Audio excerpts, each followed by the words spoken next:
Dahil sa pera, magugustuhan mo ba yan kung walang pera yan? May point ka diyan. Buti naisip mo yon. Pero totoo naman talaga, may pera siya. Kasi hindi siya tambay, hindi siya tamad. Ano ako tanga para kumuha ng walang pera, ng walang trabaho? Kung nagtatrabaho ka at madiskarte ka, hindi ka mawawalan ng pera, ha? Pero iba ang may pera sa mayaman. Ganon.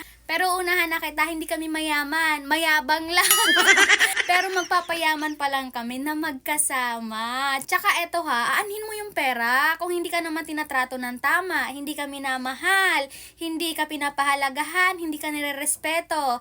It's not all about money. Kasi aanhin mo naman ng pera kung ang ugali ay basura. At eto ha, kung hindi na nga tayo binayayaan ng maraming pera, hindi tayo binayayaan ng magandang mukha, gwapong mukha, bumawi na lang tayo sa pag-uugali ha, kasi yun, libre naman yun, hindi naman yung binibili, hindi natin kailangan ng pera para maging maganda yung pag-uugali natin ha. Sana naman ay nasagot kita at matahimik na ang inyong kaluluwa, ay charot, ang mga bumabagabag sa isip mo, 'di ba? Love, love, love.